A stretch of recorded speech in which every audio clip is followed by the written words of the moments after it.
This is what actually tends to play out. And ये क्या है कि we are not the first country which is traversing this journey. ये world का experience ये है कि जब एक कंट्री का पर कैपिटा इनकम बढ़ता है, जब डिस्पोजेबल इनकम बढ़ता है, तब अलग अलग जो सेक्टर्स हैं उसमें एक क्रिटिकल मास बनने लगता है. So what this data shows that when a country hits $5,000 per capita income, that is when, like after 3,000 is when real estate, then mobility, then recreation. The real impetus for durables comes when a country crosses $6,000. The real impetus for high street fashion comes when a country crosses 8,000.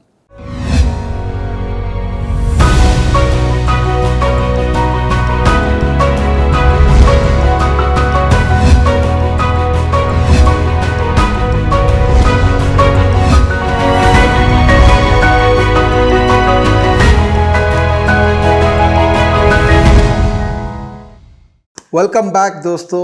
इस face to face जिसमें आप long term wealth create करना सीखेंगे. और अगर आप interested हैं तो लास्ट तक देखिएगा, because this is going to be very very exciting face to face, क्योंकि हमारे साथ जुड़े हैं आशीष भाई. हेलो आशीष भाई, welcome back. Thank you. Thanks for having me. Great. So Ashish भाई, आपका प्रेजेंटेशन सामने है. बहुत बातें करनी है आपसे. कल तो थोड़ा अधूरा रह गया था मेरा बातचीत, बट आज के प्रेजेंटेशन में मैं पूरी कसर अपनी निकालने वाला हूँ. तो please use your presentation and let's do a very very candid conversation कि इतना इंडिया बुल स्टोरी चल रहा है. बाहर वाले जो है क्या बिलीव करते हैं कि इंडिया तेज़ रहेगा? बिकॉज एक बात तो क्लियर हो गई है कि बाहर वालों का इंटरेस्ट कम हो गया इंडिया में. बाहर ब्याज दर हो गया 5%. और जो भी इंडियन मार्केट खड़ा है वो रिटेल खड़ा कर रखा है. राइट, दैट्स व्हाट पीपल से. तो इस पे क्या आपका व्यू बन रहा है? और क्योंकि आप बाहर वालों के साथ इंटरेक्ट भी करते हैं, तो आपको फील आ रहा है वैसा कि वो लोग इंडिया को थोड़ा कॉर्नर करने में लगा हुआ है और हमको अभी अपने ऊपर ही रखना पड़ेगा अपने मार्केट को? सी एक्चुअली विवेक जी, दो इसके ना ये काफ़ी न्यूआंस चीज़ है. राइट, जैसे एक तो होता है जनरल बाहर वालों का जनरल रुख जो है, जो आपने डॉलर का जिक्र किया, ब्याज दर बढ़ रहा है, डॉलर अप्रिशिएट हो रहा है. तो एक तो जेनेरिक व्यू होता है बाहर वालों का इमर्जिंग मार्केट की जो बास्केट या बकेट है उस पर, क्योंकि all sir and done India जो है वो इमर्जिंग मार्केट का एक हिस्सा है. और ये जानी मानी चीज़ है कि भाई जब अमेरिका, जैसा आपने सही बोला, तो उसको मैं थोड़ा एग्जैजरेट करके बोलता हूँ कि भाई अगर जो ग्लोबल लेवल पे जो AAA है, ग्लोबल लेवल पे जो सेफेस्ट चीज़ है, वो डॉलर टर्म्स में अगर उसका गवर्नमेंट बॉन्ड 5% देता है, तो बाहर कहीं पे मतलब इट्स इक्विवेलेंट ऑफ सेइंग कि भाई स्टेट बैंक ऑफ इंडिया जब 10-11% दे रहा है तो आपको ये सब करने की क्या ज़रूरत है. वैसा माहौल बनता है. तो एक जेनेरिक चीज़ क्या है कि भाई जब US मार्केट और US का बॉन्ड और US का डॉलर जब इतना स्ट्रांग है, तो एक तो ये होता है कि भाई इमर्जिंग मार्केट की तरफ का लोगों का मूड कैसा है. राइट. तो 2010 से 2020 का जो दशक है, अभी तक टिल रिसेंटली ऐसा हुआ है कि अमेरिका हैज़ बीन फ्लाइंग. मतलब अमेजिंग परफॉर्मेंस. अमेरिका के जो कॉर्पोरेट्स हैं, हम यहाँ पे 12-13% EPS ग्रोथ की बात करते हैं, तो पिछले दशक में तो अमेरिका में डॉलर बेसिस पे 10-11% का अर्निंग ग्रोथ आया है कंपनियों का. क्यों है? मतलब अमेरिका मानते थे डेवलप नेशन है, पता इनका तो ग्रोथ फ्लैट हो जाना चाहिए ना. ये हमने पढ़ा है कि नेशन डेवलप हो गया, तो उसके बाद तो ग्रोथ क्यों होनी चाहिए भाई? तो उसमें विवेक जी अमेरिका एक अलग प्राणी है. जो आपने बोला वो logic has definitely applied to Europe, definitely applied to Japan, लेकिन अमेरिका अलग प्राणी है ना. अगर आप S&P 500 देखते हैं तो S&P 500 का मेरे ख्याल में करीब करीब आधा प्रॉफिट अमेरिका से आता है, आधा प्रॉफिट ग्लोबल है. ओह, सो सारे मल्टीनेशनल जायंट्स वहीं बैठे हैं. तो कमा वो हम ही से रहे हैं. लेकिन अमेरिका तो हमेशा आने वाले हमारे लाइफ टाइम में तो वो रहेगा सुपर पावर. मतलब बहुत लोग ऐसा ओबिचुरी वगैरह बार बार लिखते रहते हैं, बट वो दूसरे देशों के बारे में आप कभी ऐसा कंजेक्चर कर सकते हैं, but America is a very different प्राणी. अलग है वो एक्चुअली. तो पहली बात ये है कि जब अमेरिका में तेजी है तो डॉलर और बॉन्ड स्ट्रांग है, तो इमर्जिंग मार्केट का क्या पर्सपेक्टिव है, वो पूरा बास्केट मार खाता है एक्चुअली जब ये होता है तब. राइट. अब दूसरा न्यूआंस पॉइंट ये है कि भाई इमर्जिंग मार्केट के अंदर इंडिया, तो क्या है कि हम लोगों को ज़्यादा कंप्लेन करना नहीं चाहिए फॉरेनर्स की तरफ से, क्योंकि इंडिया को तो स्पेशल ट्रीटमेंट मिल ही रहा है भाई. अच्छा, इंडिया को तो स्पेशल ट्रीटमेंट मिल रहा है. क्योंकि क्या होता है कि 70-80% पैसा जो थोड़े समय पहले तक 80% पैसा जो इंडिया में आता था, वो emerging market, Asian equity, global equity, इस तरीके के बास्केट में से पैसा अपने को मिलता था. तो लोग इमर्जिंग मार्केट, अब देखिए इमर्जिंग मार्केट में क्या हुआ, सबसे बड़ा हिस्सा चाइना है. इमर्जिंग मार्केट का एक हिस्सा रशिया भी है, ब्राज़ील भी है, ताइवान भी है, टर्की, ये सब है. तो इमर्जिंग मार्केट में जब पिटाई धुलाई हो रही है, चाइना का आप देखिए क्या हुआ. राइट. चाइना में ये कोविड हुआ, फिर वहाँ पे गवर्नमेंट की जो बिहेवियर है वो कभी जैक मा को गायब कर दिया, ये सब चीज़ें जो होती है वहाँ पे, तो कॉन्फिडेंस उठ गया लोगों का। रशिया तो इमर्जिंग मार्केट के बास्केट से बाहर हो गया। फिर आप देखिए ब्राज़ील में गवर्नमेंट जो थी वो बिल्कुल राइट विंग से लेफ्ट विंग हो गई, काफ़ी सारे तख्ता पलट ये सब चेंज हुआ, टर्की में भी हुआ। तो इमर्जिंग, तो अमेरिका तो स्ट्रांग है लेकिन emerging market basket has been in trouble. तो अगर emerging market basket is in trouble और वहाँ से कोई $100 निकालता है तो लेना नहीं देना हमारा भी $15-20 निकल जाता है। और फिर हम लोग आत्मचिंतन में पड़ जाते हैं कि भाई हमारे साथ क्या गलत है, मार्केट महंगा है, पॉलिटिक्स। तो क्या है कि जैसे स्पिरिचुअलिटी में बोलते हैं सारे सवालों के जवाब हमारे अंदर है। अच्छा, वो लॉजिक स्टॉक मार्केट में नहीं लगाना चाहिए। जितनी बार गोरे बेचते हैं तो अपने अंदर जवाब ढूंढने का कोई लॉजिक नहीं है। अच्छा। लेकिन होगा ये आगे जा करके कि as India becomes a well recognised asset class, तो ज़्यादातर लोग एक क्रिटिकल मास बनेगा जो इंडिया में केवल इमर्जिंग मार्केट के थ्रू नहीं लेकिन जान करके डेलिबरेटली डायरेक्टली इंडिया में पैसा। द गुड न्यूज़ इज कि वो एक्चुअली बढ़ रहा है। अच्छा, there are more number of people who are saying not forget emerging market, वो तो चलो डालते हैं ठीक है, बट इंडिया में भाई अलग से अच्छा एक्सपोजर बनाओ। तो सब दुनिया में सपोज इतना पैसा है, ठीक है, जो फंड साइज मान लेते हैं कि हेज फंड्स वगैरह मिला के इतना पैसा है, उसमें सर्टेन परसेंटेज डेवलप मार्केट के लिए वो लोग एलोकेट कर रखे हैं, सर्टेन परसेंटेज इमर्जिंग मार्केट के लिए, ठीक है। ऐसा तो कभी हो नहीं सकता कि 100% पैसा जो है डेवलप में चला जाएगा, नहीं, क्योंकि फंड्स तो चाहते हैं डाइवर्सिफाई करें। मोटा मोटी कितना परसेंटेज है दुनिया का फंड का जो इमर्जिंग मार्केट में है, परसेंटेज था उसमें? सो उसका अगर आप देखेंगे तो एक आपको, अगर if you allow me to use this, तो इसका एक अपने को, sorry for skipping the slides, but उससे एक अपने को मेरे कंजेक्चर करने के बजाय आपको एक अच्छा खासा देखिए, ये ऑल वर्ल्ड इंडेक्स दिखा रहा है, MSCI all country world index. Okay. तो आप देखिए आपको दिख रहा है US Canada 63%, Europe you can say 80-85%, क्योंकि जापान ऑस्ट्रेलिया को भी हमें डेवलप मार्केट बोलेंगे, यूरोप यूके को डेवलप बोलेंगे, यूएस कनाडा को डेवलप बोलेंगे। तो आप देख लीजिए you can see world level पे 85-87%, तो 12-13%। बट मुझे ये पता है कि मोटा मोटी 1-2 साल पहले तक ये जो 12-13% है ना, ये $2 ट्रिलियन था। अरे बाप रे बाप, एब्सोल्यूट टर्म्स में बहुत बड़ा अमाउंट है। हाँ, सो 2 ट्रिलियन था ये। अब ये 2 ट्रिलियन में से इंडिया का, ये वर्ल्ड में 2% है, लेकिन इंडिया का वेटेज, जब ये वर्ल्ड में 2% था ना 2-3 साल पहले के, ये शायद स्लाइड होगा, चार्ट ये कंपाइल किया होगा पिछले, नहीं 22 के एंड का होगा ये, राइट। सो 22 एंड में समझो ये 2% था, तो इमर्जिंग मार्केट में हम लोग 11-12% थे। ओके, मतलब दुनिया में हमने 2% हमारे एलोकेशन था और इमर्जिंग मार्केट बास्केट का हम 11-12%। हाँ, सो इसको अगर आप 2/13 करेंगे तो समथिंग लाइक, मतलब यू विल गेट 14-15% इस तरीके का इंडिया का वेटेज आपको मिलेगा यहाँ पे। तो ये आपको लगता है, जो हम बात करते हैं कि इंडिया लीड करेगा ये पूरा सेंचुरी को, सब कोई बोलता है, और आजकल तो ऐसा इमेज हो गया है इंडिया का, thanks to the current government, हमने G20 को भी इतना जबरदस्त, मैं दिल्ली में था, मैं इसलिए कैप पहन रखा हूँ because I just came today, और क्या G20 का ब्रांडिंग हुआ है, मतलब बाहर वालों को क्या मैसेज पहुंचाया हम लोगों ने। एब्सोल्युटली। तो अगर हम ये बात कर रहे हैं कि आने वाला सेंचुरी अब इंडिया का वापस से आ गया है, तो ये 2% तो बहुत ही छोटा है। हाँ, तो आप देखिए ना, यहाँ पे और एक इम्पॉर्टेंट डेटा है कि भाई इंडिया का वर्ल्ड के मार्केट कैप में 3% से ज़्यादा वेटेज है, लेकिन इन लोगों के जो बड़े बड़े MSCI इंडाइसेस में एक्चुअली केवल 2% यहाँ पे वेटेज है, राइट। तो इंडिया का वेटेज तो बढ़ेगा, लेकिन क्या है कि अमृतकाल की बात करें, G20 की बात करें, मेरा लर्निंग ये है after reading and talking to many people, एक ही आंकड़ा देखने का है अपने को। Anybody who is tracking a country for investing, FDI ले लीजिए, FI ले लीजिए, ग्रोथ ले लीजिए, एक ही आंकड़ा देखने का है कि भाई दुनिया का जो किसी भी साल में दुनिया का जो GDP ग्रोथ है, तो अगर आप मोटा मोटी लेते हैं तो समझिए वर्ल्ड का GDP $105 ट्रिलियन है। अच्छे साल में वर्ल्ड का GDP समझो 2.5-3% बढ़ता है। तो आप समझ सकते हैं कि भाई पूरी दुनिया में जो इन्वेस्टमेंट है वो तो ग्रोथ के लिए होता है, राइट। एक लेवल अगर आप कंपनी भी देखें तो एक लेवल ऑफ टर्नओवर और प्रॉफिटेबिलिटी मेंटेन करेगा तो उसका मार्केट कैप नहीं बढ़ता है। नहीं बढ़ता है। कंपनी का मार्केट कैप तभी बढ़ता है जब उसका प्रॉफिट बढ़ेगा, EPS बढ़ेगा।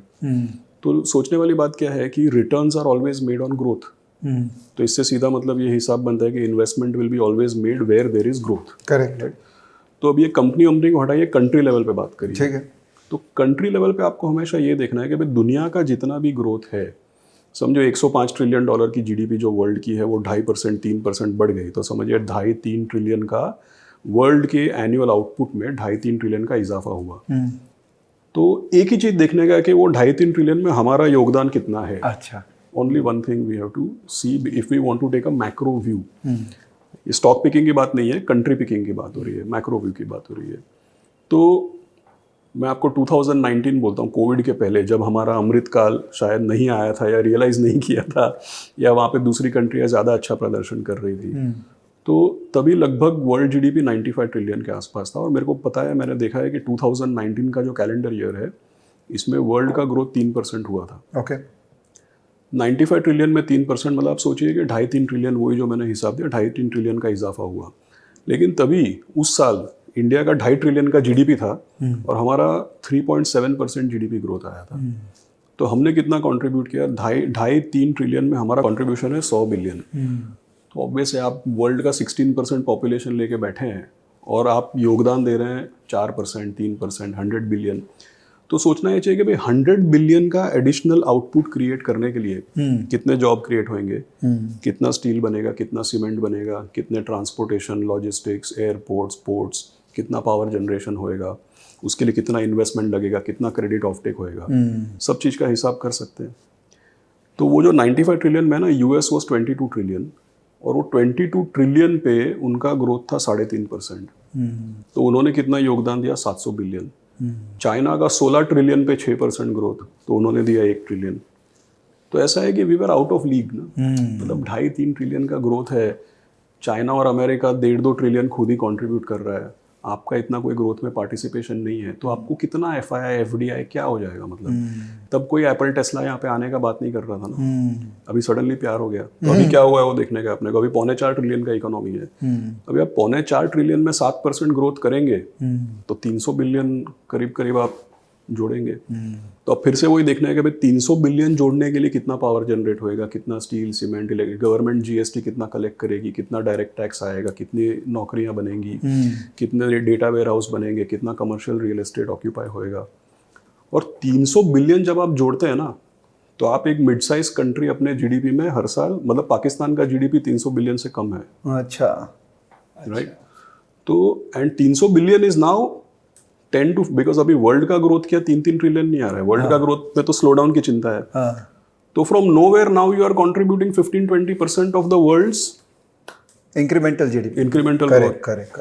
तो इसीलिए अब लोगों को समझ में आया कि भाई अभी इन्वेस्ट करना ही पड़ेगा. तो ये अमृतकाल वगैरह जैसा आपने बोला, मेरे को नहीं लगता है प्रोपेगेंडा है. It is backed by data.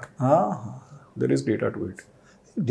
ये तो मुझे समझ में आ गया है कि ये करंट गवर्नमेंट इतना डेटा बैक काम कर रही है, इसीलिए उन्होंने पूरा डेटा स्टैक जो है इंडिया का इतना अच्छा कर दिया है कि किसी को डेटा भी चाहिए तो ये लो, सही डेटा तुम्हारे. एक्चुअली क्या है कि आप लॉजिकली सोचिए कि भाई एक कंट्री का अगर आपको growth at a country level growth ना, like I am not a trained economist so give me some slack, but at a growth is always some part of के भाई population and productivity.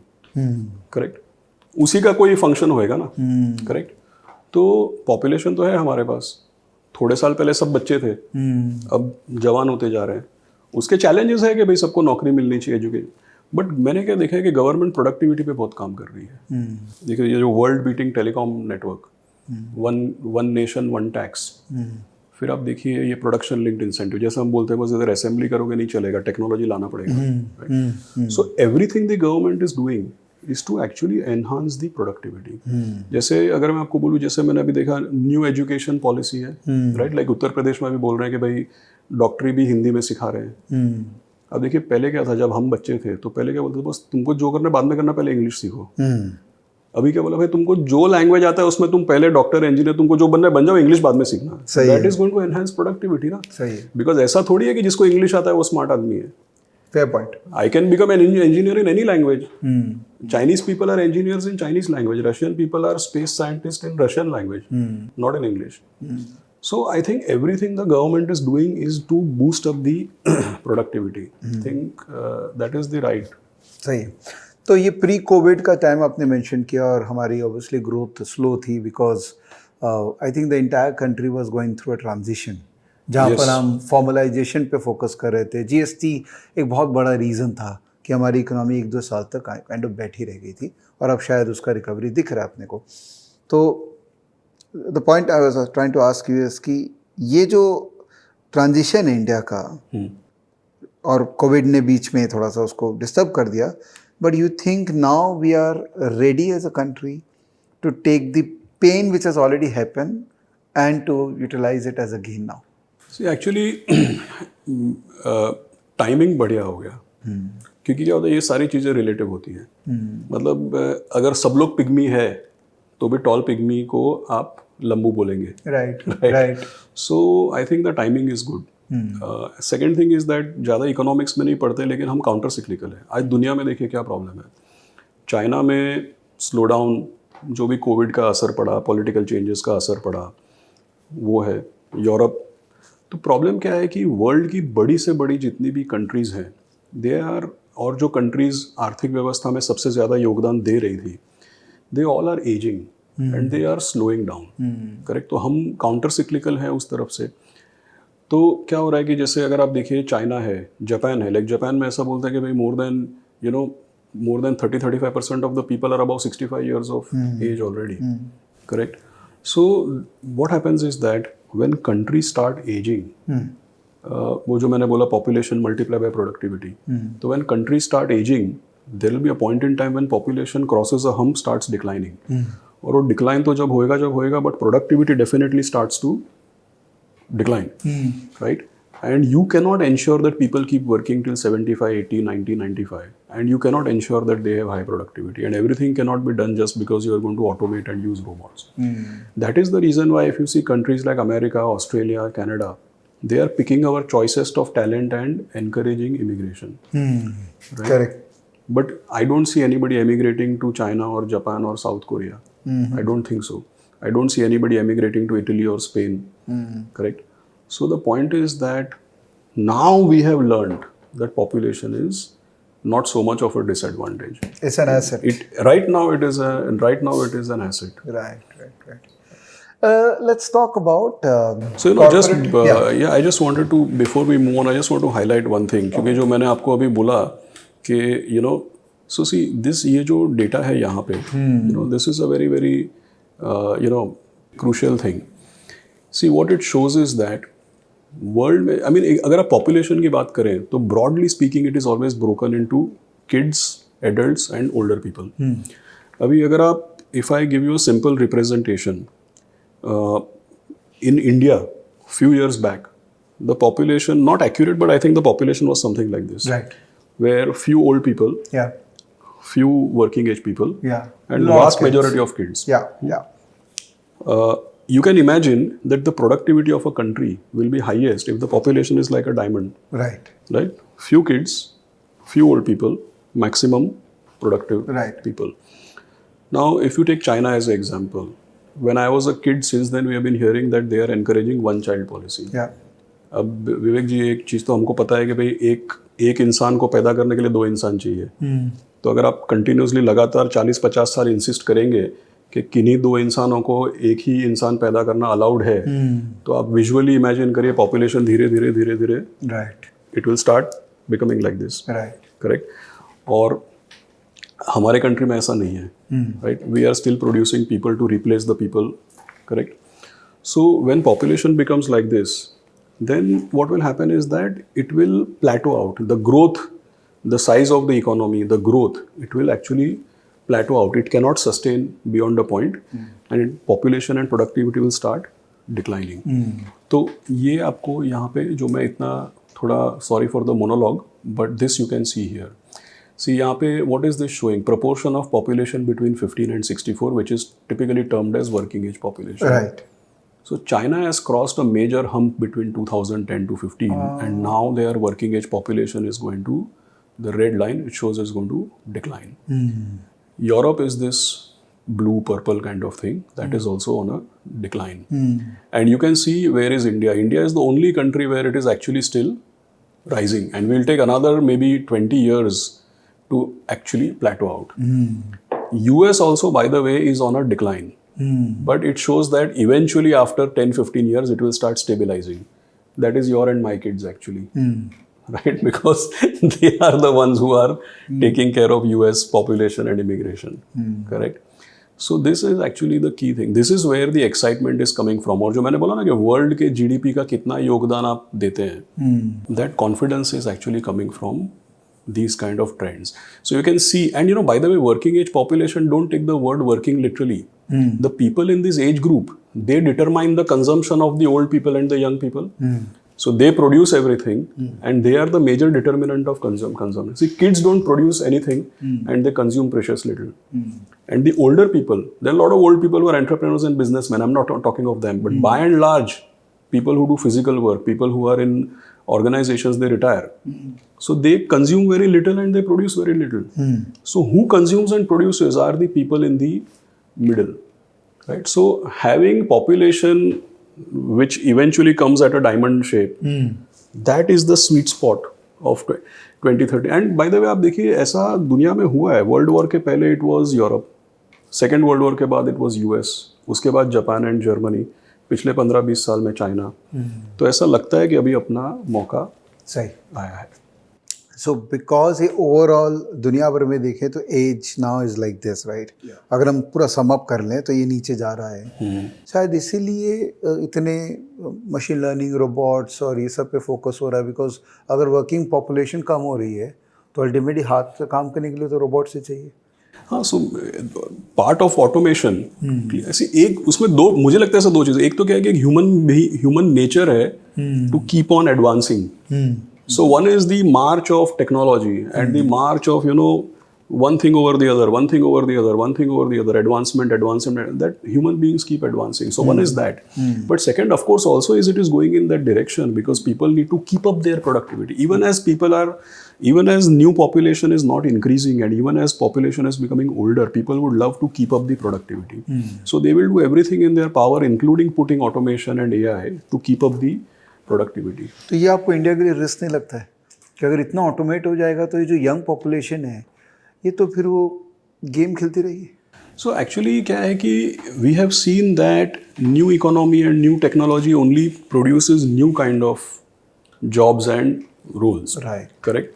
So it might actually, you know, your inference might say that there will be more and more jobs in engineering and in you know, जैसे हम बोलते हैं coding है, digitisation है, IT enabled services हैं.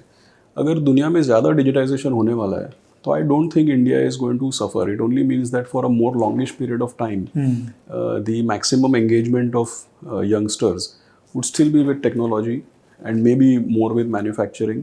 And the nature of manufacturing might change. Like जब मैं engineering college में था तो लेथ मशीन चलाना सिखाते थे. आई एम श्योर अभी they will be teaching them, you know, advanced automation and robotics. तो फैक्ट्रीज में देखता हूँ सर कुछ है वहाँ तो लोग ही नहीं दिखते हैं, वहाँ पूरा रोबोट्स बना रहा है सब चीज़. खाली एक वो कंसोल के अंदर में 2-4 लोग बैठे हैं जो ओवर टाइम करते हैं और मशीन्स को चलाते हैं. Absolutely. I am actually getting very worried for this younger population, very honestly if you ask me. Because ये बाहर वाले क्या कर रहे हैं, ये लोग तो ऑटोमेट कर रहे हैं बिकॉज उनके तो एज ही नहीं है. करेक्ट. कि वो हाथ से काम करें, और वो अल्टीमेटली सारा ऑटोमेशन जो है वो इंडिया अडॉप्ट कर लेता है. Although we are also innovating lot of things. UPI India ने इनोवेट किया है, ऑफ कोर्स. बट फाइनली ये जो यंग पॉपुलेशन है जो मुझे दिख रहा है, it is because there is not much work for them at a ground level. ये लोग फिर वो गेम खेलने में और ये सब चीज में, गवर्नमेंट भी मुझे लगता है कि they are okay with it कि चलो गेम खेलो, तुम बिजी रहो. So you know what I would put it that what I have seen, you know, what I have seen is that के in last 100, 150, 200 years, जैसे industrial revolution हुआ है, correct, right from steam engine to electricity.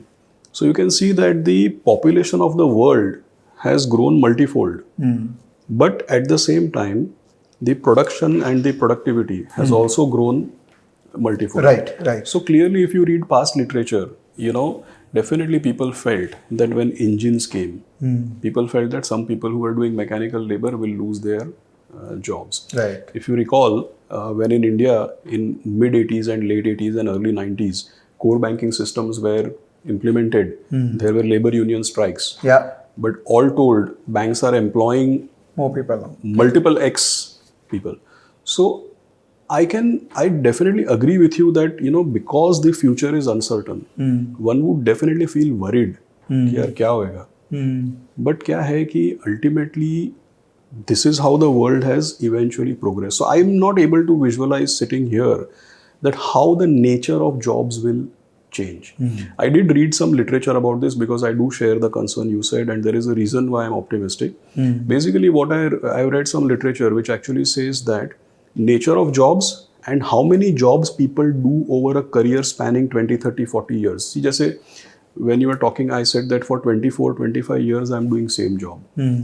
मुझे क्या लग रहा है कि आने वाले generations में एक 25, 30, 40 साल के करियर में ना लोगों के टाइप ऑफ इंडस्ट्री रीइन्वेंशन होएगा, 3-4 अलग अलग चीजें होएंगी. So I think things will change, but very difficult to visualise sitting here how it will. Absolutely, I totally agree to this point. थोड़ा सा we have to live in the dark sometimes, which is part of life. इसलिए भगवान है. Finally उन पे छोड़ देते हैं. Absolutely. वो जो करेंगे ठीक करेंगे. So ultimately stock market is a function of earning. बिल्कुल. और जो आपने कहा था कि इंडिया का contribution towards the incremental GDP, world GDP will also go up, जी, which means that earnings of Indian corporates will also go up, right? जी. तो do you have any data ji. to back this कि stock market will go up if earnings go up? If earning doesn't go up, stock market will not go up.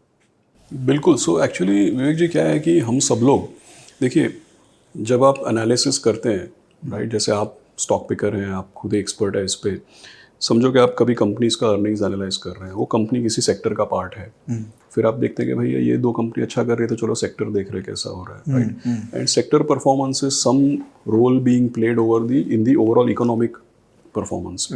तो क्या है कि economy is the playground on which different sectors are playing, and then there are different companies which are in different teams and how they are actually performing. So the point is like this, that if the economy doesn't perform, then how many sectors will perform is questionable. And if sectors don't perform, then within that how many companies? I mean, ये बात सही है कि खराब से खराब sector में भी एक आध दो अच्छा कंपनी होएगा, बट क्या है कि ओवरऑल अगर हम ब्रॉडर मार्केट की बात करें तो आर्थिक व्यवस्था का जो ग्रोथ है वो इम्पोर्टेंट होता है. और actually if you allow me to share some information here, तो क्या है कि इसका एक अंडरपिनिंग भी है ना कि भाई हम लोग ऐसे ही बोलते रहेंगे कि भाई इसके is it backed by some data also. So see what is this actually trying to show you. ये जो यहाँ पे चार्ट है ये FY23 तक का पूरा अपडेटेड है यहाँ पे, और ये FY93 से स्टार्ट हो रहा है ये chart. Now, why is it actually starting? I'll put a pointer out here if you don't mind. So it's starting from here because this is around the time India liberalized. Sector started to open, FIs came in. अभी ये जो plot है ये हमको क्या बताता है कि भाई over the last 30-32 financial years since India liberalised, अपने देश का जो नॉमिनल जीडीपी ग्रोथ है ना, that has grown at 12.6% compounded. Nominal GDP का मतलब हो गया जीडीपी ग्रोथ प्लस इन्फ्लेशन. ठीक है.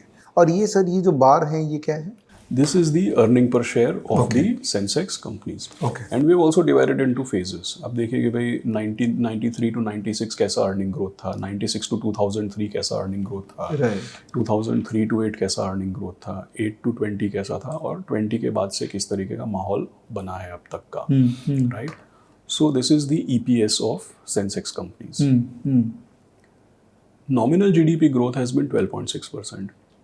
The EPS growth of Sensex companies in last 32 years has been 12.3%. And the return of the Sensex, the price growth, has been 11.7% compounded. So what you can see is that मोटा मोटी देखिए, ये मैं ऐसा नहीं बोल रहा हूँ कि भाई डायरेक्ट कोरिलेशन ऐसा आएगा, कभी आगे कभी पीछे, बिकॉज ये बात तो सही है कि मार्केट अर्निंग्स को डिस्काउंट करती है. तो कुछ समय में आप देखिए कि मार्केट जब अर्निंग ग्रोथ बढ़िया है तो मार्केट तेज रफ्तार से रिटर्न भी देती है. So what is the reason why we worry so much about कि भाई जीडीपी ग्रोथ हो रहा है कि नहीं हो रहा है, कंपनियों का अर्निंग्स कैसा आ रहा है?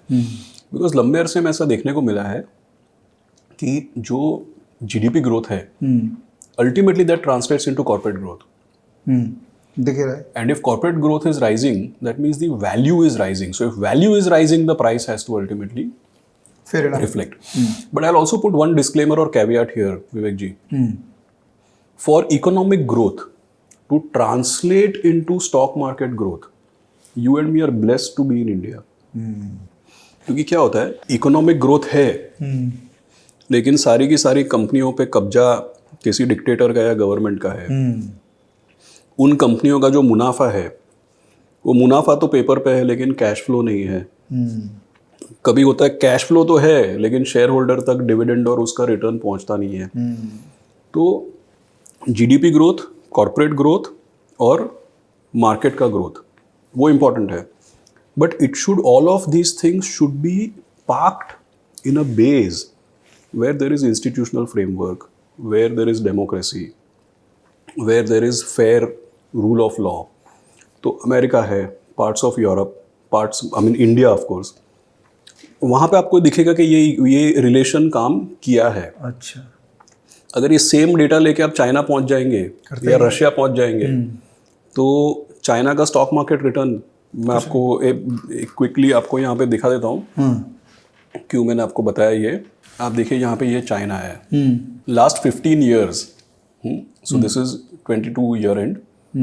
उसके बाद तो चाइना में कोई बहुत बड़ा परफॉर्मेंस आया नहीं है तो ये डेटा ज़्यादा चेंज हुआ नहीं है। 15 ईयर रिटर्न -1.9% इन डॉलर टर्म्स, 5 ईयर रिटर्न -6 इन डॉलर टर्म्स। अभी इंडिया का ग्रोथ चाइना के जितना तो नहीं है ना। See the return, last 5 year return 5% compounded.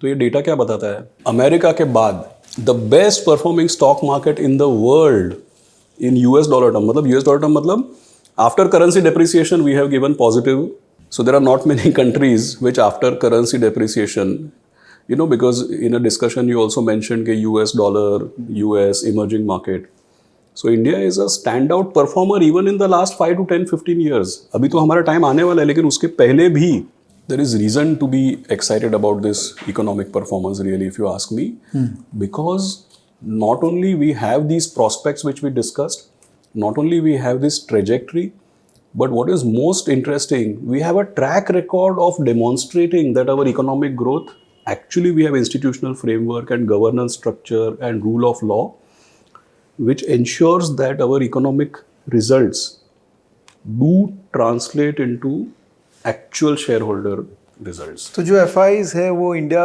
As a asset class जब देखते हैं या कोई भी और कंट्री को देखते हैं तो वो लोग ये सारे एस्पेक्ट्स को भी देखते हैं।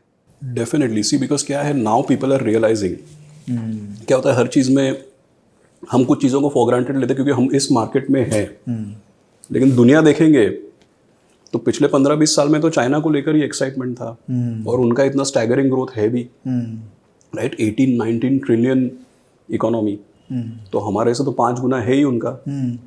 बट अनफॉर्चुनेटली क्या हुआ है, ये डेमोक्रेसी, रूल ऑफ लॉ, ये सब चीज़ें जो हम बोलते हैं, जो इंस्टीट्यूशनल फ्रेमवर्क, उसकी वजह से क्या हुआ है कि जो इकोनॉमिक ग्रोथ है वो शेयर होल्डर के ग्रोथ में ट्रांसलेट नहीं हो पाया। So increasingly what foreigners would look at is not just India's economic performance. Now people have realized that you need something beyond that. You need economic performance, but you also need the framework where the economic performance will actually land in shareholders' pocket. That is the key thing. सही है। तो अगर कुछ भी political uncertainty होता है for whatever reason, then obviously वो एक जो प्रीमियमनेस इंडिया का था इन दिस एस्पेक्ट वो हो सकता है थोड़ा डाइल्यूट हो जाए, because they would not like political structure which is not very growth oriented or stability oriented. See, stability is needed. The difference here is that India has never shown a tendency to go away from democracy. We can always debate the quality of democracy. We can debate. देखिए क्या है कि जैसे हमारे यहाँ पे भी बहुत वाद विवाद होता है कि भाई ये डेमोक्रेसी है कि नहीं है, but democracy is not black और white, it's shades of grey. तो क्या है कि compared to many emerging markets, we are a superior democracy. That is enough. I'm not saying that we should not do better. Maybe people would have a view. Maybe there are areas of improvement. But in the current framework, we are standing out. Right. So basically, मैं इसलिए बोल रहा था कि limit कहाँ है, कहाँ तक सोचते हैं लोग? डेमोक्रेसी तक जाके क्लोज कर लेते हैं कि भाई डेमोक्रेसी अच्छा है, rule of law India proper है, चलो ठीक है इन्वेस्ट कर देते हैं। ये यहाँ तक भी जाते हैं कि भाई मोदी है या एक्स है या वाई है, वहाँ तक जाते हैं क्या लोग इतना? तो विवेक जी वो तो देखिए क्या है कि वो तो देखिए अमेरिका में भी 8 साल डेमोक्रेट 8 साल रिपब्लिक, या कभी 4 साल रिपब्लिकन 4 साल डेमोक्रेट। देखिए क्या है, world over left wing, right wing, centrist, right of centre, left of centre, ये सब तो है ही है, राइट। बट उसके सामने एक ऑल्टरनेटिव क्या है? जैसे विंस्टन चर्चिल ने बोला था कि democracy is the worst form of governance except for autocracy, blah blah blah blah blah, ऐसा तो उन्होंने क्या बोल दिया कि भाई सब ये बहुत ही खराब है, लेकिन बाकी जो ऑल्टरनेटिव्स है उससे तो अंधों में काना राजा। हाँ, exactly. So the world is relative. So I think what I am trying to say is that कि इकोनॉमी को, जैसे कैपिटलिज्म का सबसे बड़ा लेबोरेटरी स्टॉक मार्केट है, तो कैपिटलिज्म को ठीक फंक्शन करने के लिए डेमोक्रेसी चाहिए। अगर उसमें बीच में कोई ऑटोक्रेटिक है, जैसे समझिए गवर्नमेंट डिसाइड करती है, जैसे मैं एक एग्जांपल लेता हूँ, एक गवर्नमेंट ने डिसाइड किया, समझो कि भाई ये हमको एडटेक नहीं पसंद है, हमको गेमिंग नहीं पसंद है, ये सब एंटरप्रेन्योर हमको नहीं पसंद है, हमको सोशल मीडिया नहीं पसंद है, हटाओ इनको। अरे भाई आपने दुनिया भर का पैसा ले लिया, अब आप बोल रहे हैं कि ये इंडस्ट्री हमको नहीं चलेगा, तो आगे वाला तो उस पर अगले साल का अर्निंग क्या, उस पर 40 का पी मल्टीपल लगा के बैठा है, अगले 40 साल का डिस्काउंटिंग करके बैठा है वो, और आपने अपना पॉलिसी चेंज कर दिया। तो thankfully in India also there are controversies, but we have never, like we have done mini controversies, like taxing retrospectively. So we got derated for that, right? So we have done mini controversies, we have not done blunders, thankfully. Correct. And every time even we did a mini controversy, we have seen that market reacts badly. एक आपका slide था जो आपने मुझे दिखाया था कि कैसे लास्ट एक पूरे डेकेड का 10 साल का जर्नी दिखाया था कि अर्निंग और स्टॉक मार्केट परफॉर्मेंस कैसे इन सिंक रहता है। I want you to show that. Sure. So basically Vivek ji, क्या होता है, ये आपने बहुत इंपॉर्टेंट पॉइंट बोला, क्योंकि रोज हम पहले SGX निफ्टी, अभी गिफ्ट निफ्टी देखते हैं बाहर का माहौल कैसा है। कई लोग मैंने देखा बहुत ही डिलीजेंटली रात को अमेरिका का मार्केट देख करके फिर ही खाना खाते हैं, सोने जाते हैं, जो भी है, सुबह उठ के। कुछ लोग तो सुबह 2 बजे तक जाग के US फेड का पॉलिसी भी देखते हैं, फिर सबको बोलते हैं भाई ये हुआ वो हुआ, ट्वीट करना पड़ता है। Exactly. So that is the duty that they have. तो it's very pertinent question that you raised कि भाई ultimately how much does all this thing matter, right? So what we've done is that always, if you try to contrast or if you give some long-ranging example, then it is very, very easy to understand that how do these things work. So first, let me just explain the structure of this data. You can see we have broken up, this is India and US. So for India, we are taking MSCI India. For US, we are taking S&P 500. The top half of the chart shows that for both of these indices, what is the total return in dollar terms, and the lower half ये क्या दिखाता है कि भाई इन indices के जो constituents है उसका index का earning growth in dollar terms. Okay, तो अभी यहाँ से स्टार्ट करते हैं। ठीक है। तो 2010 से 2020 का जो दशक है उसमें MSCI इंडिया की जो कंपनीज हैं, earning growth in dollar terms -1% compounded. तो अगर आप निफ्टी सेंसेक्स फॉलो करते हैं तो आपने देखा होगा कि इस दशक में 3 से 4% का अर्निंग ग्रोथ आया था केवल। बट ये क्योंकि डॉलर टर्म्स में है तो डेप्रिसिएशन गिरने के बाद नहीं के बराबर है, मामूली सा नेगेटिव है। मतलब डॉलर मोटा मोटी USD INR जो है वो 3 से 4% सालाना depreciate. Absolutely, over long period 4%, 5%, 3 to 5% is the range, right? So this is how it has played out. अब ये 2010 to 20 का जो दशक है इसमें S&P 500, अब आप देखिए S&P 500 जहाँ पे 10 ईयर बॉन्ड कभी 1.5%, 2% इस तरीके का रहता था, उस तरीके के इकोनॉमी में S&P 500 का earning growth 8% compounded in dollar terms is a big number. मतलब जिस कंट्री का GDP 2-3% ग्रो होता है वहाँ पे अर्निंग ग्रोथ 8% होना बहुत बड़ी बात है। इसका तो रीजन आपने बता ही दिया, आधा तो इन लोग ये बाहर से कमा रहे हैं, हम हमनी से कमा रहे हैं। Yes, they are a good proxy for global growth. So आप ये देख सकते हैं कि 2010 to 2020 इंडिया का जो आर्थिक व्यवस्था और कॉर्पोरेट परफॉर्मेंस है, आप बोल सकते हैं मंदी है और यहाँ पे तेजी है, राइट? तो जो लोग बहुत चिंता करते हैं अमेरिका का, उसको हमको पूछना चाहिए कि भाई पिछले 10 साल में उनके यहाँ पे तो दिवाली थी तो हमारा फ़ायदा हुआ क्या? बोले नहीं फ़ायदा हुआ, क्योंकि आप उसका कारण दे सकते हैं कि भाई यहाँ पे करप्शन हो गया, गवर्नमेंट चेंज हो गई, डीमॉन हो गया, GST, रेरा, बहुत कुछ हो गया यहाँ पे, IBC, राइट?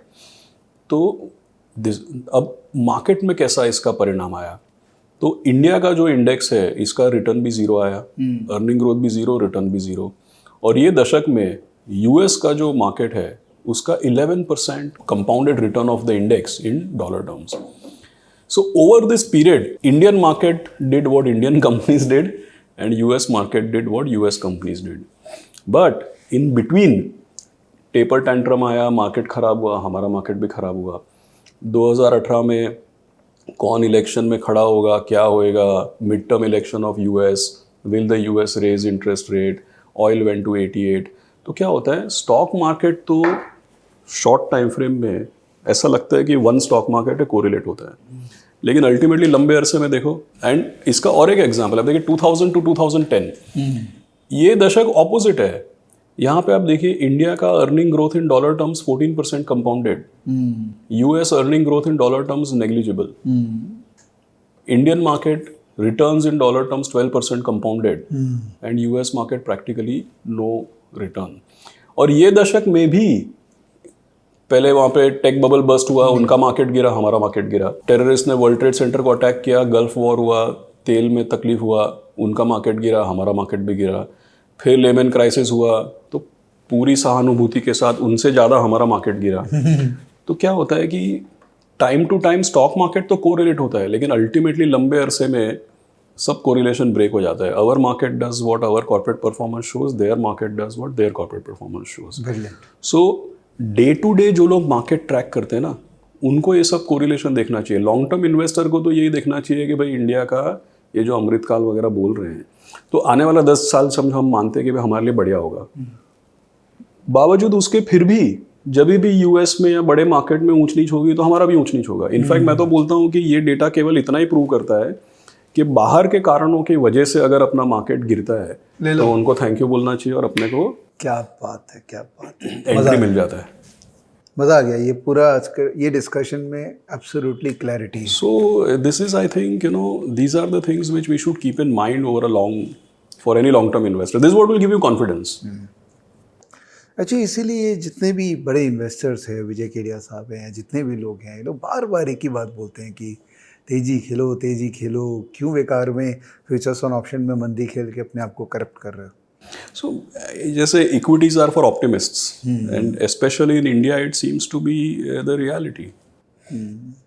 और ये आपने 20 साल का भी डेटा दिखाया है, मतलब कितना अनबिलीवेबल। ये सीरियसली है, ये कैलकुलेट किया हुआ, ये 6 और 5। Yes.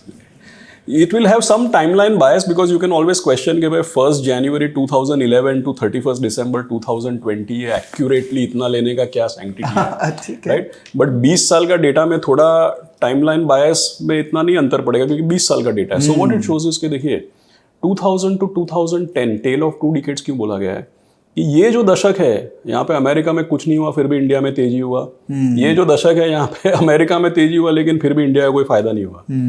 और अगर आप दोनों दशक मिला लें तो आपको लगेगा कि यार कुछ हुआ ही नहीं, ये तो बहुत ही कूल है, अपना 6% अर्निंग ग्रोथ आया, 6% डॉलर ग्रोथ आया, right. This is comparable with the other chart which I showed that in the long term what the economy does is, what corporate sector does is what the market will do, and in the short term there will be a variety of correlations because stock market is correlated, money is fungible, there is a free flow of money।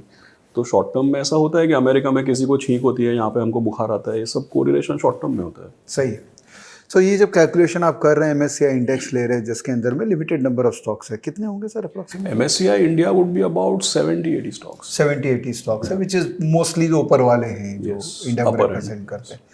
But अगर मैं direct equity investor हूँ तो मैं नीचे वाले stocks में भी chance ले सकता हूँ जहाँ मुझे किसी तरह का टेलविंड या हेडविंड दिख रहा है। ऑब्वियसली टेलविंड में मेरा इंटरेस्ट होगा।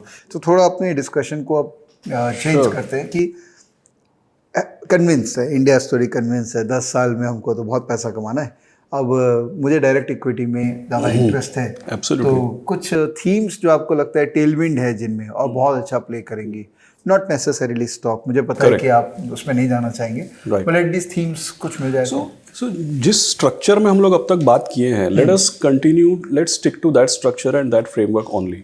करेक्ट। सो क्या है कि ये तो अपने बड़ा बात कर दिया कि भाई इतना जीडीपी ग्रोथ होएगा, इतना जीडीपी ग्रोथ वर्ल्ड का हम कंट्रीब्यूट करेंगे, blah blah, but let's come down to the micro at a human being और a population level. What it means is that कि भाई we are concerned with the per capita income. See because क्या है कि India का GDP तो बहुत बड़ा है, राइट, बढ़ा भी है, मतलब कि 2-2.5 ट्रिलियन था 4-5 साल पहले, उसका 3.25 ट्रिलियन हो गया, राइट। तो GDP is growing, but when GDP grows, thankfully population doesn't grow at the rate at which GDP grows, right? Correct. So what should the net output of that GDP growth be? That ultimately some people should start moving from poverty to lower middle class, from lower middle class to middle class, from middle class to affluent, from affluent to एक trickle down एक effect आना चाहिए उसका। तो अगर मैं आपको history बताऊं तो मेरे ख्याल में 2007-8 में इंडिया का 15 साल पहले इंडिया का पर कैपिटा इनकम वाज अराउंड $1,000। तो पहले इसका एक फ्रेमवर्क समझ लेते कि भाई पर कैपिटा इनकम बढ़ने से होता क्या है, then I will share the data also. ठीक है। So how it translates is like this Vivek ji, that 15 साल पहले हमारा पर कैपिटा इनकम था से $1,000। और आप ऐसा अज्यूम कर लीजिए, फॉर मेरे पास नंबर नहीं बट अज्यूम कर लीजिए कि भाई जब $1,000 पर कैपिटा इनकम था तब रोटी कपड़ा मकान का $800-900 लग जाता था। ओके। क्योंकि क्या है कि कंजम्पशन, स्पेंडिंग, सेविंग, इन्वेस्टिंग, ये बात की बात है भाई, पहले रोटी कपड़ा मकान, बंदे को पहले सर्वाइवल चाहिए होता है। तो होता क्या है कि जब $1,000 पर कैपिटा इनकम है तब just stay with me for a moment to assume that the cost of roti kapda makaan was $900। Now in say 2019 2020 when we hit that next decade we came to about $2,000 per capita income.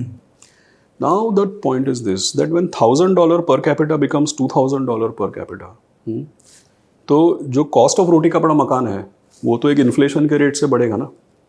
So what happens typically is that your per capita income जिस rate पे grow होता है उस rate पे cost of roti kapda मकान usually grow नहीं होता, because that is index to the inflation only. Correct. So when 100 था तब 900, 1000 पे 900 था, तो disposable income was $100। When 1000 become 2000, even if 900 become 1800, it won't, it will become more like 1500-1600. So disposable will go from 100 to more like 300, 400, 500. So what happens when per capita income rises, the disposable income rises disproportionately. That is how the impact tends to play out. अब जब disposable income बढ़ेगा तभी तो ये होएगा ना कि भाई अब मैं रोटी कपड़ा मकान के आगे कुछ सोच सकता हूँ, मैं कुछ सेविंग कर लेता हूँ, कुछ इन्वेस्टिंग कर लेता हूँ, मैं कुछ रोटी कपड़ा मकान के आगे भी कुछ कंज्यूम कर लेता हूँ, right? So that is where the entire journey starts. And you know the best way to gauge what is happening is to watch TV or OTT and watch what is being advertised. So I'll come to the data, but anecdotally just think that 20 years back, 1999 when World Cup would have come, तो TV में advertisement किसका आता था? और आज TV में advertisement, समझो आप गाड़ियाँ लेते हैं तो 20 साल पहले कौन सी गाड़ी का टीवी में ऐड आता था, और आज अगर आप OTT लेंगे या टीवी लेंगे या मैगजीन्स लेंगे तो किसका ऐड आता है? You can imagine. तब 2 लाख रुपए की गाड़ी का ऐड आता था, आज ज़्यादा से ज़्यादा एडवर्टाइजिंग 15 लाख की गाड़ी की हो रही है। बरोबर है। 20 साल पहले कोई टूरिज्म, ट्रैवल, होटल इंडस्ट्री या एयरलाइन का एडवर्टाइजिंग नहीं होता था, आज आप देख लीजिए उसका एडवर्टाइजिंग हो रहा है, राइट? पहले जैसे आप FMCG कंपनीज का एनालिसिस अगर करते तो the key thing was penetration and volumes. Today the key thing for many FMCG companies is not penetration, it is premiumisation. Previously, you were tracking how many packets of biscuit are sold. Today, you are tracking that how many guys who bought biscuit, how many migrated to cookies. पहले आप जैसे liquor companies में भी आप देखिए premiumization देख रहे हैं. So everywhere you are looking at premiumization because some of those categories have entered. So now with this framework, this is what actually tends to play out. And ये क्या है कि we are not the first country which is traversing this journey. ये world का experience ये है कि जब एक कंट्री का पर कैपिटा इनकम बढ़ता है, जब डिस्पोजेबल इनकम बढ़ता है, तब अलग अलग जो सेक्टर्स हैं उसमें एक क्रिटिकल मास बनने लगता है। So what this data shows that when a country hits $5,000 per capita income, that is when, like after 3,000 is when real estate, then mobility, then recreation, the real impetus for durables comes when a country crosses $6,000. The real impetus for high street fashion comes when a country crosses 8,000. But I would tell you one thing, कि अभी आप सोच रहे यार India तो 2,500 पे है, ये आप ये हाई स्ट्रीट फैशन और ये सब रिक्रिएशन और ड्यूरेबल्स का बात कैसे कर रहे हो? The key thing to keep in mind is that when a country hits 2,500 का, समझो 2,500 का 3,000 होता है, तो वो कैसे होता है? कुछ लोग जरूर 7, 8, 9, 10 क्रॉस करते हैं, right? So if you start looking, no there will be some data, sometime if you look at this data for states, you will realize that states like Chandigarh, Delhi, Kerala, their per capita income, Goa, their per capita income is $6,000. I can believe that. right? If you look at places like Maharashtra, Gujarat, their per capita income is more like $3,500 to $4,000. So that's why we say that India is 2,500. When a particular population reaches these different critical mass of per capita income, so let's say Bombay is at $4,000 to $5,000 per capita income. But when Bombay is $4,000 to $5,000 per capita income, there'll be few lakh people in Bombay who are more than $10,000. Yeah, easily. Right. So that's when. So if you see in the last 5 years, जैसे मैंने बोला advertising, stock market is also a great experiment in this. Last 5 years, you can now imagine apparel companies, footwear companies, travel companies. Why they have got listed only in the last 5 years? Why not 15-20 years back? Because 15-20 years back they didn't have a critical mass. Only in the last 5 years they have started to. जैसे beauty products है. Why only last 5 years? Why not 20 years back? Because they started getting a critical mass. Correct. So I went to Delhi. As I said, कल आज सुबह ही आया मैं तो just went there because घर में एक शादी होने वाली है. बिल्कुल. So we were just experimenting with some high street shopping. Wow. Figure out कर रहे थे. And I was in a state of shock. वो कुतुब मीनार है ना, कुतुब मीनार के पीछे में वो हाई स्ट्रीट पूरा मॉल्स हैं. मॉल्स नहीं है, those are basically boutique shops of all these designers. And I was talking to the shop guys, shopkeepers and other कि भाई क्या चल रहा है. आप बिलीव नहीं करोगे क्या चल रहा है इंडिया में. मैं तो कैलकाटा में बैठ के प्रॉब्ली मैं उतना उसको इवेल्युएट नहीं कर पा रहा हूँ. But the real world which India is right now is in all these cities where the per capita मतलब $10,000 तो मेरे को छोड़ दी. मैं सोच रहा हूँ $25,000 $30,000 वाले भी लोग वहाँ बैठ गए. Yes. There will always be some part of population. Yes. 3 lakh 4 lakh 5 lakh. India जैसे 140 करोड़ का आबादी में क्या होता है कि जैसा मैं बोला ना 2-3 बार कि there will always be some part of population which will be at 5, 10, 15 जैसा बोल रहे हैं. तो भाई अपना 140 करोड़ का आबादी में some part भी बहुत in absolute numbers बहुत होता है. And that number is growing. Yes. I mean when I was talking to salesperson I was trying to understand क्या चल रहा है. तो एक टिपिकल शादी का घाघरा जो आप मान लीजिए 5 साल पहले 70-80 हज़ार रुपये में आता था typical upper middle class family के लिए. आप गैस कीजिए अभी क्या चल रहा है टिपिकल घाघरा का प्राइस. डबल हो गया होगा पता 3 लाख रुपया. 5 times 4 times 4 times 5 times. And it is not because of inflation only. Inflation तो है ही सब जगह. और what they are saying that इतना डिमांड है. So Vivek ji, there is another thing. आप देखिए, why do you think that all the fashion brands are being bought up by the big conglomerates? अब देखिए इंडिया के जितने होनहार जो डिजाइनर्स हैं, they have all been acquired by one of the 2 big conglomerates. Yeah. Right? So they are taking fashion to उसको नीश से मास बनाना है. इसीलिए तो फैशन डिजाइनर को बड़े बड़े कॉन्ग्लोमरेट्स अक्वायर कर लिए हैं. या ट्रू. तो आपने वो फैशन डिजाइनर की बात की ना तो देयर इज अ डिजाइनर को सब्यसाची आपने नाम सुना होगा. Of course. आप थोड़ा उनकी तरह लगते भी हैं वैसे. तो कलकत्ता से हैं Sabyasachi. And I remember I bought a kurta from him 20-22 हज़ार रुपये में मैंने लिया था जब मेरी शादी वादी का चल. और अभी सब्यसाची के स्टोर आप जाइए, you will be in a state of awe. I mean you feel proud. If I am not mistaken they are also now owned by Birlas, right? I think Reliance ने स्टेक लिया था. किसने लिया था? 12-15. I think ABFRL. I think it's Birla Group. और क्या काम कर रहे हैं मतलब ग्लोबली. आप बड़े बड़े ब्रांड लाइक लुई विटॉन वगैरह सुनते हैं. इंडिया में Sabyasachi has gone to that level where he is challenging all those brands. Absolutely. तो हम लोग तो सर इन्फ्लक्स पॉइंट पे आ गए हैं. और ये जब तक हम लोग रोड ट्रैवल नहीं करते हैं ना, वहाँ सेल्स पर्सन लोग से बात नहीं करते हैं दुकानों में जाके, तब तो हमको फील ही नहीं होता है. हम खाली लैपटॉप में रह के रिपोर्ट पढ़ के कैसे फील करेंगे ये सारा. एब्सोल्युटली. इनफैक्ट आप ट्रैवल का बात कर रहे हैं, कभी मुंबई आइएगा तो I am sure you might go to Shirdi और something. So now for going to Shirdi you have to go along Mumbai-Nasik highway. That's in a bad shape. It's being redone. But Nashik पहुंचने से पहले आप एक जगह पे राइट टर्न लेते हैं. Last 100 kilometer of the journey from Mumbai to Shirdi is on the Mumbai-Nagpur expressway. You will be, you should definitely travel. आप अमेरिका वगैरह आप कंपेयर नहीं करेंगे actually. 100 kilometers I drove from that point before Nasik. Village before Nasik, वहाँ से लेकर के शिरडी के एग्जिट तक almost 100 kilometres. It is just one straight line, one straight road with absolutely no hindrance. इसी में वो जो हमारे मिनिस्टर साहब हैं गडकरी साहब, तो इसी में वो शायद 200 या 220 की स्पीड में उन्होंने ड्राइव करके दिखाया था। क्या हो रहा है इंडिया में? प्लीज़ दोस्तों, आप है ना खाली शेयर मार्केट का प्राइसेस देख के इंडिया को जज मत कीजिए प्लीज़, और ये निफ्टी और बैंक निफ्टी देखना बंद कर दीजिए। हाँ, मतलब क्या है कि that will keep you away from the big picture. तो सर इसमें से सेक्टर्स निकालते हैं ना आपने? हाँ, एग्जैक्टली, यस। सो क्या होता है कि अगर अब तक आपने जज कर लिया होगा कि जब पर कैपिटा इनकम बढ़ता है, डिस्पोजेबल इनकम बढ़ता है, तो दो चीज़ों की रिक्वायरमेंट आ जाती है clearly. What do people do with the disposable income? Ideally they should be saving, investing, buying insurance. तो क्या है कि जब आप सेक्टर, जैसे आपने बैंक निफ्टी बोला, गुड एग्जाम्पल, तो आप देखिए अब थोड़े समय पहले एक दूसरा इंडेक्स आ गया, फाइनेंशियल सर्विसेज इंडेक्स। तो you can clearly see that BFSI sector is no longer banks and NBFCs. It has the entire wealth management, asset management, broking company, market infrastructure, depository, exchange, हमारा RTA, CAMS, fintech, ये सब है।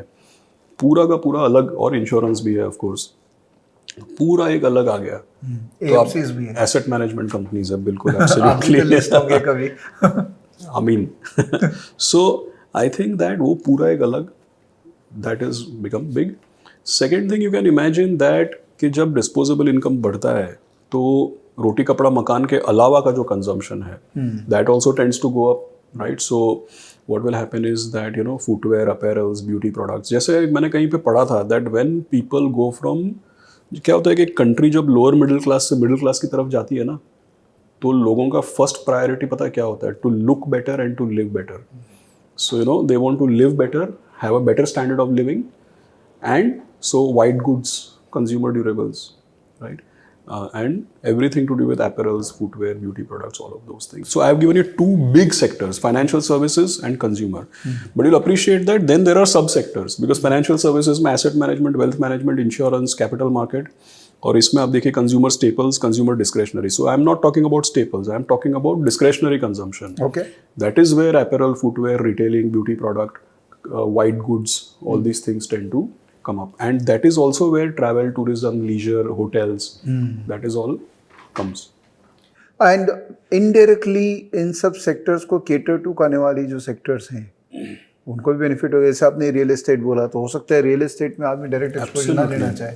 Absolutely. So that is why if you see, ये एक आ गया है ना पूरा का पूरा, I don't know how right or wrong it is, but FMCG के जैसा FMEG बोलते हैं ना, fast moving electric goods, वो actually fast moving है नहीं technically. I don't know where the acronym came from, but that's a good example of real estate ancillary, right? Where there are electrical fittings and fixtures and tiles and sanitary ware and all those things which are coming.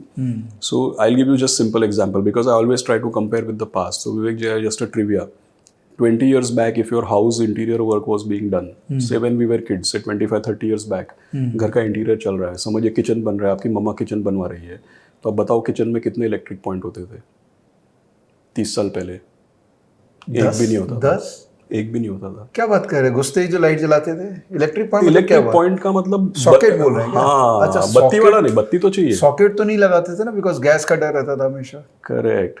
अभी आप बनाइए, kitchen बनवाइए, कितना electric point लगेगा? हर mobile phone को एक charger चाहिए, तो 10 तो चाहिए. नहीं, मैं आपको बताता हूँ ना, देखिए अभी क्या होएगा, उसमें डिश वॉशर का लगेगा, ओवन का लगेगा, माइक्रोवेव का लगेगा, कुछ ना कुछ roti maker, atta maker, juicer, mixer, chimney, तो 10 तो गिना दिया मैंने. Why that is happening? So that's why I said that what you see around you. White goods का बात कर रहे थे, इसलिए मैंने एग्जांपल दिया कि भाई 20-25-30 साल पहले जब हम बच्चे थे तो किचन में इलेक्ट्रिसिटी कौन लगाता था यार? जैसा आपने सही बोला कि भाई लाइट तो चाहिए, एग्जॉस्ट फैन भी नहीं होते थे. So now you don't have kitchen without exhaust fan and chimney, right? So that tells you how these things are dramatically changing. तो सर इंडिया का मिडिल क्लास जो है, वो अगर देखेंगे तो इंडिया का भी शेप ऐसा हो गया ना कि मिडिल क्लास बहुत है, वो मिडिल क्लास को भी ऊपर जाना है. yes. और अपर मिडिल क्लास और रिच के अंदर भी जाना है. ठीक है, Absolutely. तो खाली जॉब करके या बिजनेस करके तो जाएगा नहीं. Asset appreciation becomes a very important. और ट्रेडिशनली इंडिया में real estate has been owned by all household. Absolutely. And fortunately last 10 साल में रियल एस्टेट, फॉर्चुनेटली लास्ट 2-3 साल में बढ़ गए, तो 10 साल के डेटा अच्छा हो गया सबका. तो सर एक्चुअली इट्स गुड ना कि रियल एस्टेट में 2-3 साल में अप्रिसिएशन आया, क्योंकि अब तो वो पैसा निकल के इक्विटी में जाएगा ना। हाँ, तो वही मेरा क्वेश्चन वही है कि अभी हाउस होल्ड्स के पास पैसे तो आ गए हैं, खैर चाहे उनके सैलरी ग्रोथ हो गया, average salary has gone up thanks to the IT boom and the startup boom which has happened everywhere, सबका सैलरी बढ़ा उसके कारण, and obviously businesses have done well, specially the one which are in the formalised economy, जी right. तो अब ये जो पैसा है फाइनेंशियल एसेट्स में जाने को रेडी है या जा रहा है, तो अब मुझे आप ना एक टिपिकल हाउस होल्ड के लिए ना एक रोड मैप बना के दीजिए कि हमको भी पैसा वाला बनना है, बिल्कुल, और एसेट के थ्रू बनना है। So you know, actually if you ask me, 2-3 things I would say about real estate, nuanced है थोड़ा। One thing what I have seen, मैंने क्यों ऐसे रिमार्क किया जब आपने बोला ना कि पिछले 10 साल रियल एस्टेट में कुछ नहीं हुआ और फिर 2 साल पोस्ट कोविड एक रिकवरी आया, तो ये मेरा एक्चुअल ऑब्जर्वेशन है, बिकॉज ये मेरा एक बेनिफिट ये है कि I meet lot of investors, I meet lot of advisors. If there are some HNIs, I meet their CFO or family office guys, right? I meet lot of people across the country. I can definitely tell you one trend. Even if I go to Chandigarh, Ludhiana, Mumbai, Rajkot, wherever, एक चीज़ है कि ये जो पिछले 10 साल में real estate में जो हुआ, जहाँ पे इलिक्विड हो गया, क्योंकि रियल एस्टेट में क्या है, ऐसे धड़ाम से दाम नहीं गिरते बट इलिक्विड हो जाते हैं, तो लोगों को लगता है फंस गए 10 साल तक, राइट? तो वो फंसे थोड़े समय के लिए, क्योंकि जो भी हुआ डिमोनेटाइजेशन, सब चीज़ें अपने को पता है, तो उसमें फंस गए. फिर कोविड के बाद एक रिकवरी आया. तो नॉर्मली ऐसे लंबा फंसने के बाद जब रिकवरी आता है ना, तो लिक्विडेशन, इन्वेस्टर्स लिक्विडेशन, जैसे बॉम्बे का रियल एस्टेट आप देखिए, इन्वेस्टर लिक्विडेशन बहुत हुआ है, and now it has gone to the end user in the last few years. बरोबर, right? Now what happens is that wherever I travel, I have seen that now people are saying कि भाई हमको भी financial portfolio तो बनाने का है. बहुत साल हो गए real estate, because see traditional families have been doing lot of land commercial. जैसे इंडिया में पूरा commercial real estate was owned by rich people. ये ब्लैकस्टोन ब्रुकफील्ड तो अभी आया ना 2-3 साल पहले, 5 साल 10 साल 5 साल 7 साल में. तो now people would, stock market में अभी तक जो इक्विटी का पैसा आया ना, don't take me literally, I am not generalising, but I am just giving you मोटा मोटी. स्टॉक मार्केट में अभी तक कौन सा पैसा है मालूम है यार? इंटरेस्ट रेट बहुत कम हो गया है, पैसा कहाँ लगाएंगे इक्विटी में? तो फाइनेंशियल मार्केट का माइग्रेशन का जो कंट्रीब्यूशन है वो ज्यादा है. Actual liquidation of gold and real estate and all and moving into capital market, ये थोड़ा कम ही है. वो तो नहीं, देयर बी सम इंडिया में होगा क्या? वो कुछ smart people on the margin incrementally किया होगा, बट अब मुझे ऐसा लग रहा है कि I meet enough number of people who are saying यार हमारा ना पूरा फैमिली का बहुत रियल एस्टेट था, अब हमको लगता है financial portfolio in a meaningful way हमको क्रिएट करना चाहिए. These are rich people. So that is one. So the preoccupation, even if you see youngsters, like when I was a youngster, I bought my first house with a loan and with my own money when I was 26, because the wisdom was that buy a house. अभी उसका right wrong अलग है, but nowadays lot of youngsters are saying कि boss पहले अपना life set करो, घर बाद में. So what I feel is that the role of capital market and the role of capital market and equity as a primary form of investment, it's going to become a primary investment, not a afterthought. That is the thing to keep in mind. But anyway, coming to the point you mentioned that give a roadmap for a normal family. So I think see, हर एक को ये सोचना चाहिए कि जैसे हमारा presentation, हमारा discussion, ये किसके बारे में बात कर रहे हैं? हम जो अपने लिसनर्स हैं उनके बारे में बात कर रहे हैं. They are the ones, you, me, they are the ones which we are talking about. Yeah. So you are contributing to all of this what we are discussing, right? Everybody is contributing. Question is, are you participating or not? Contribute करना एक बात है, participate करना बहुत जरूरी होता है ना, right? So what I would say is that just saying that India is fastest growing economy, just saying that हमारा अमृत काल, ये सब एक बात है, but are you going to benefit from it? Are you going to participate in it? And the way to participate is that, boss, you make a deal that I will be a long-term participant and I will, you know, whether it is mutual fund, whether it is direct equity, whether it is SIP in mutual fund, whether it is SIP in stocks, whichever way you do it, I think that it is going to be an imperative to participate in the market, right? And if you don't participate, 10 years hence, you will only have yourself to blame. आपके बच्चे बहुत blame करेंगे.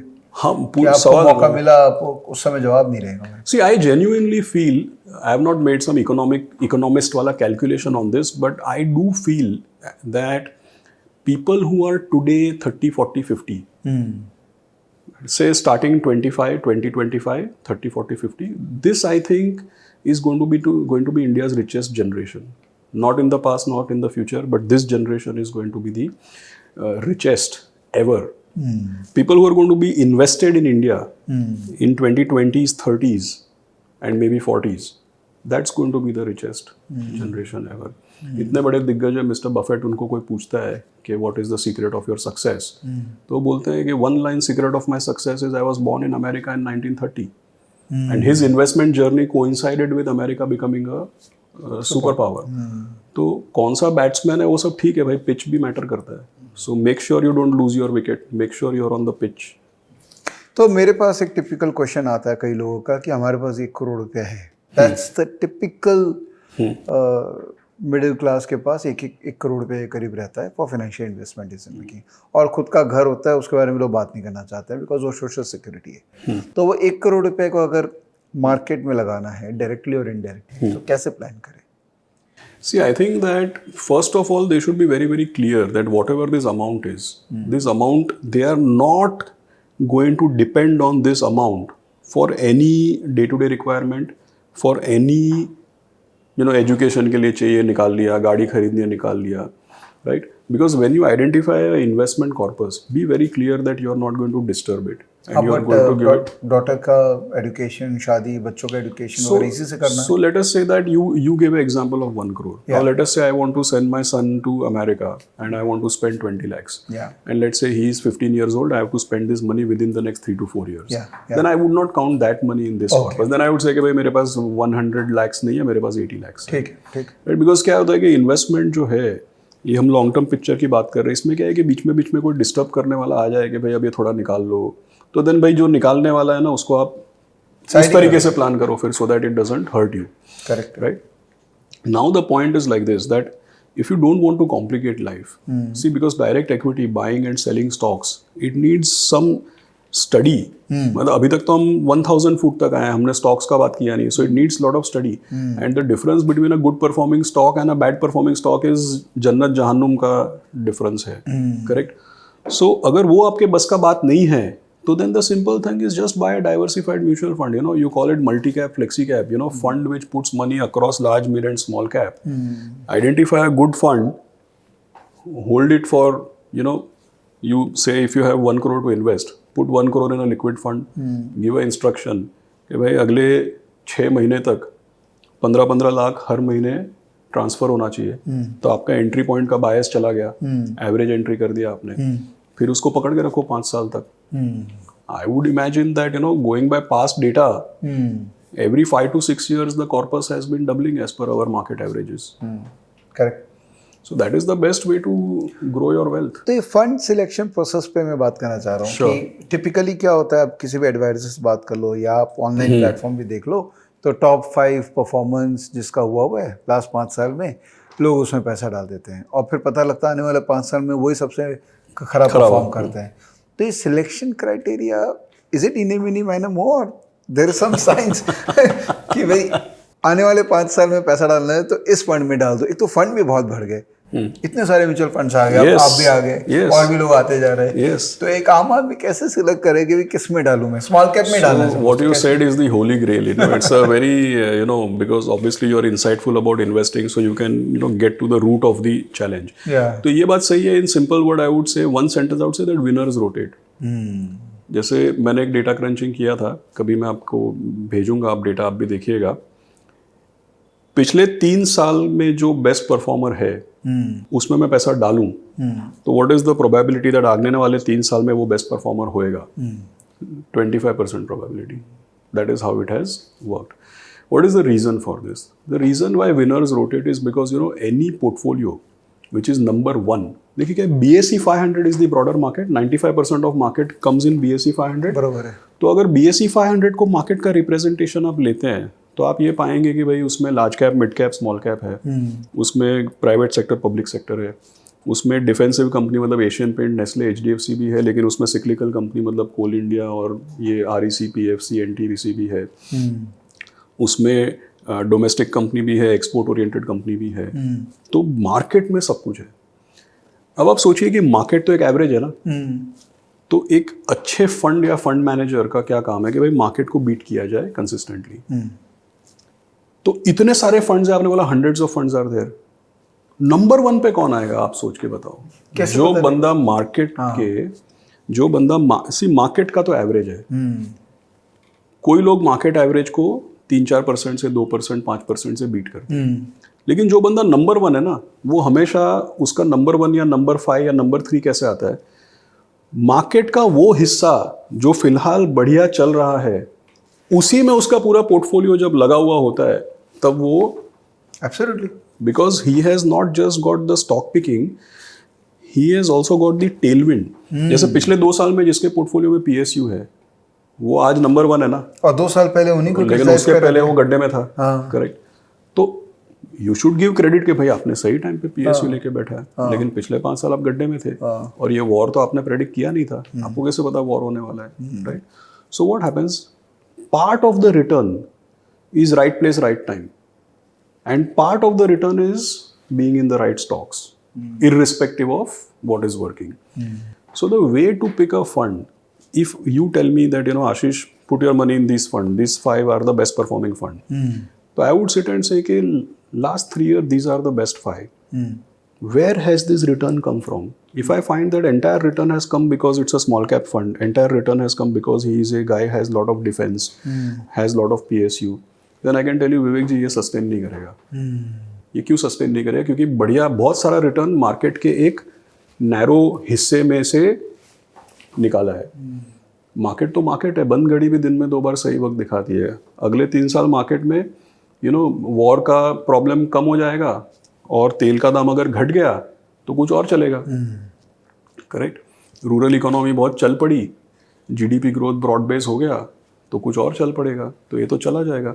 सो I think the way to pick funds is to ensure that the fund is broad based, it is some reflection of the broader market and the broader economy, not just drawing the entire return from some narrow part of the market. So please look for people who are consistently above average, they will sustain.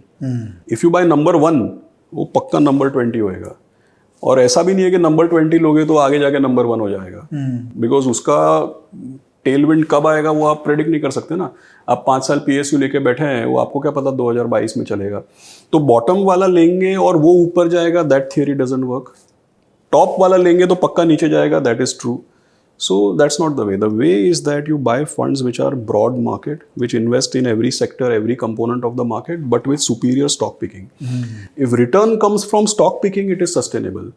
If return comes from just the tailwind of the market. हमने आशीष sir stockage में ना mutual fund का बहुत अच्छा database डाल रखा है, तो हमने एक है ना एवरेज रिटर्न निकाला हर कैटेगरी का, ठीक है। जैसे स्मॉल कैप का अभी 21% रिटर्न है लास्ट 5 साल का एवरेज ऑफ दैट कैटेगरी। तो हम आपका ये डिस्कशन से क्लू ले रहे हैं, एक स्कैन हम बनाएंगे जिसमें name the funds who have always given higher than average return for last 5 years।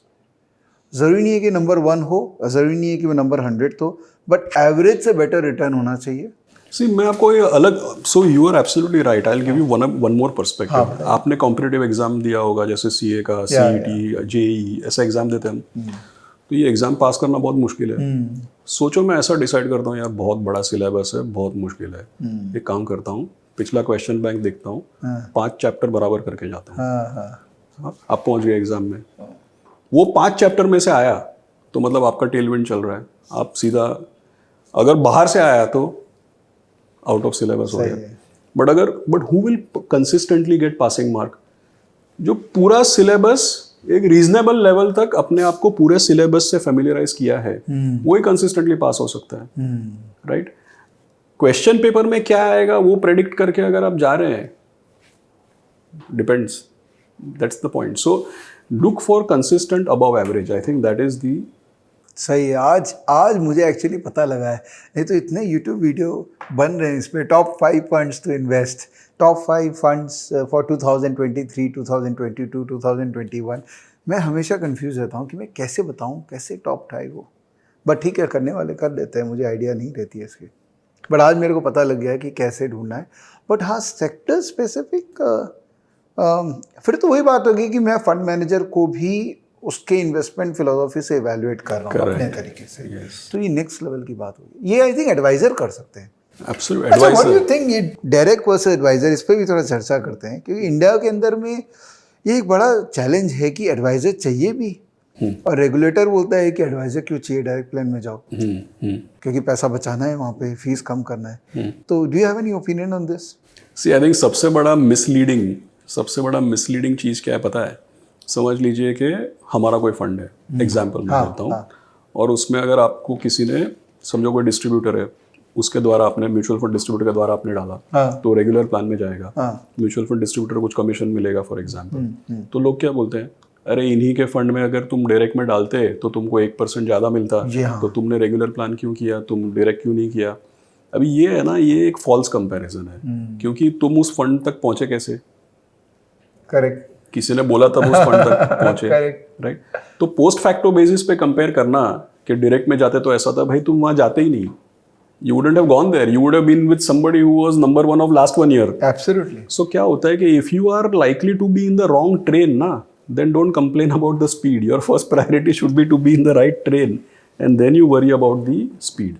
सही। So I think that Arjun को भी सारथी चाहिए था, तो I think advisor, see, I think in every walk of life, you can see, I'm not saying you can become DIY, but that is eventually when you gain that level of understanding and proficiency. आपने बोला कि fund selection करना बहुत मुश्किल है, तो बात तो सही है ना यार। हमें बेस्ट परफॉर्मिंग फंड और नॉट सो गुड फंड में बहुत जमीन आसमान का अंतर है ना। सो by spending some money, whether it is registered investment advisor, whether it is distributor, whether it is some other way of acclimatizing yourself, if you are going to get into the right vehicle, the benefit is much more than the 0.5% that you might be trying to save. That's the key point. सही है। So hybrid कर लीजिए दोस्तों, थोड़ा direct कर लीजिए, थोड़ा adviser के थ्रू कर लीजिए। That's also a very good suggestion. That's a good थोड़ा suggestion. बहुत पैसा लोगों को देना चाहिए, somehow I feel। ये इंडियन मेंटालिटी होती है ना कि पैसा बचाओ पैसा बचाओ पैसा बचाओ। कई बार हमको लगता है नहीं, optimize करना चाहिए। Concept discount. अब आप देखिए डिस्काउंट ब्रोकर्स कितना ग्रो कर गया, बिकॉज डिस्काउंट है उसमें वर्ड अटैच। अब सेबी को बोलिए डिस्काउंट वर्ड हटवाइए, तो फिर ग्रोथ देखिए। So I'll only tell you one thing, that what you should keep in mind is, जैसे बोलते हैं ना कि if the service is free you are the product, ऐसा कुछ बोलते हैं, right? So I think that we should not get carried away with the wordings. I think that is the absolutely key point. जागो investor जागो, मन नहीं कर रहा बट बंद करना पड़ेगा। I think it's almost 1.5 hours। कितना कर लिए हम लोग? हाँ, 1.5 घंटा हो गया हमको record. Nice talking to you. Yeah, it was so much fun। और मैं थोड़ा सा नॉन कॉन्टेक्चुअल भी चला जाता हूँ कई बार। मैं हो सकता है with age I am also becoming more garrulous. No, so I think which thoughts are relevant. Maybe it's better not to filter. या इसलिए मैं इम्प्रॉम्प्टू करता हूँ, ताकि क्या कुछ डिस्कशन बिना किए कहे तो नेचुरल आता है। बट थैंक यू आशीष भाई, lovely interaction, and I hope this video reaches to everyone, every household of India, and they should know this 10,000 feet 1,000 feet. और आपने तो कई डिस्कशन एक्चुअली 100 फीट वाले भी दे दी। So thank you for giving us lot of relevant content. Alright दोस्तों, thank you for watching this video. Last तक रुकें तो एक शाबाशी दीजिए अपने आप को, because you really care about your money and you want to get into that right journey. And अगर वीडियो अच्छा लगा हो तो शेयर कीजिएगा। एंड फर्स्ट टाइम मेरे चैनल के साथ जुड़े, जिसकी संभावना कम है क्योंकि आप तो मेरे पुराने मित्र ही हैं, बट अगर आप फर्स्ट टाइम जुड़े हैं तो become part of this amazing work we are doing. Alright, मिलते हैं बहुत जल्द नेक्स्ट वीडियो के साथ। तब तक प्लीज़ टेक केयर।